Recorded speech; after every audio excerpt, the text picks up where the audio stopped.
Charlie Waffle. There's a boy that is as bright as he could be, but for whatever reason, not a happy camper. Ninth grader. Just, I don't know, first one thing and then another. And from a good family.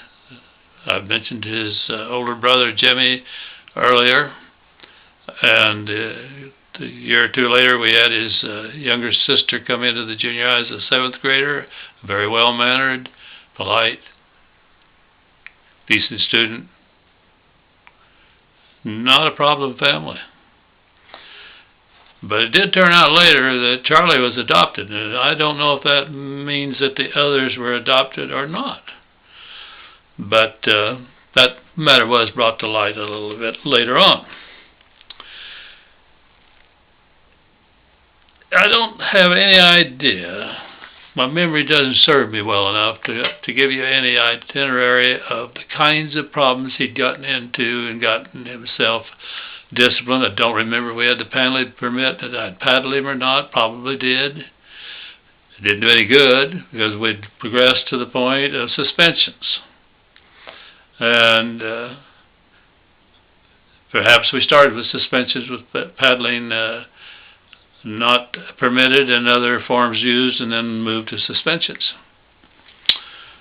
But on this particular time, it was the second suspension, and if I remember right, if you got a third one, then it was the time it was going to be referred on down to the brass and see what they could do with this kid, because he wasn't responding to what you and your staff were able to do. Well, he was supposed to report at the end of his 3 days at midday. And the reason for that was I discovered that bringing Charlie back into school was not a 5-minute proposition, that he had a lot to say, and, you know, I was in that mode of trying to be a counselor as well as the administrator, the disciplinarian.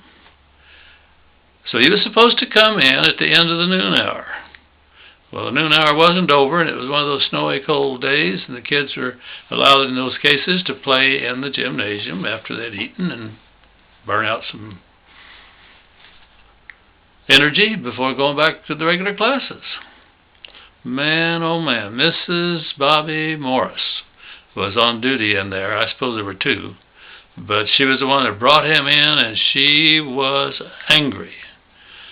She made it very clear she was angry not only at the boy, she was angry at the principal, me. She said, this boy of yours, who shouldn't even be in this school, has kicked and hurt a 7th grader. Well, she didn't stop there, and I certainly realized you better not try to interrupt her, so I let her finish, and it took a while. So then I said, well, where's the boy? How bad is he hurt? So she goes out, she had him in the outer office, brings him in, has him sit down and pull up his pant leg, a little old, you know, compared to this big 9th grader, a little old guy. And he pulls up his pant leg, oh man, he had been kicked, barked right across the shin, about halfway up between the ankle and the knee.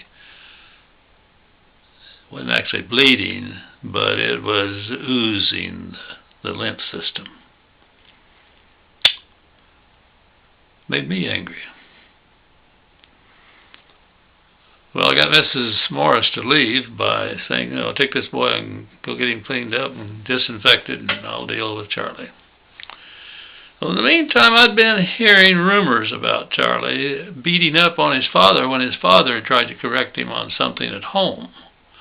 You know, came from the faculty, and they were pretty outraged, that boy. So she's left, and I say, Charlie, what's your side of the story? Well, he said, I was minding my own business. He said, I came back a little early, and I went into the gym and sat down on a side horse there, a piece of gymnastics equipment. He said, minding my own business, this little punk 7th grader comes over and tells me Mr. Henley doesn't want us to sit on or play with the gymnastics equipment during the noon hour.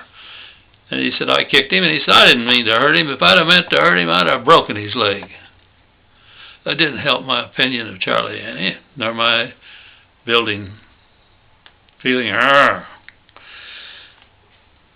So I thought about it a little bit, and I called his home. Unfortunately, Dad was still there. I think he'd come home for a late lunch. And I didn't go into, anything other than the problem at school. And that, yes, he's been in trouble and is just supposed to be coming back. Yes, he knew that. But I said, what would you think? Told him what had happened. What would you think if I put the boxing gloves on with your son? He seems to think that inflicting pain doesn't mean anything. Oh, he said, Mr. Hicks, don't do that. He'll hurt you. Well, I said, I don't think he'll hurt me. I said, I used to do a little boxing, and I won't hurt him. They're big old 12-ounce gloves. But I think I can make him appreciate the fact that it's no fun to be picked on and hurt. Okay, he said. So I went in and told the gym teacher, circle the boys up in a ring here in about 10 minutes, and Charlie and I are going to come in and we're going to have a little boxing match. And I want 3 2-minute rounds. You keep time. So he had it set up that Charlie had a second, I had a second. The tell-a-woman system doesn't beat anything for the tell-each-other system at a school. It was amazing how many men teachers had a bathroom break and happened to peek into that gym during this. Well, the first round I was wanting him to feel it, and I pounded him pretty doggone good. And then I was sitting there resting in between rounds. I thought, oh, you bully, that was not nice.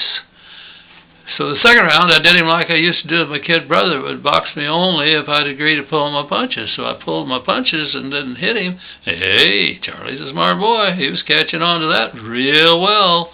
And he was boring in on me, and I was having to fight hard, footwork and dodging and moving, to not let him really hit me and hurt me. And he hit me a little bit.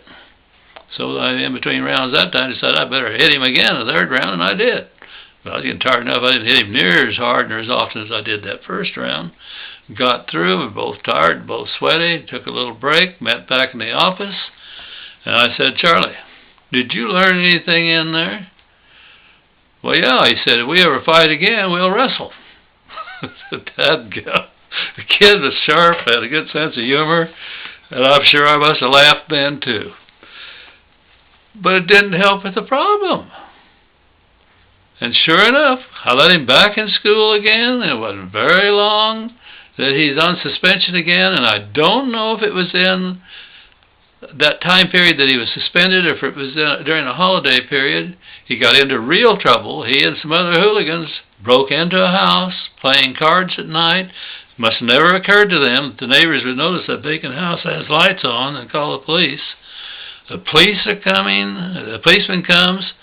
He raps on the door. They tell him, come in. And as he steps in, Charlie'd gotten a gun somewhere. Thank God he didn't shoot him. But as the policeman came in, Charlie clubbed him over the head with the butt of the pistol. More later.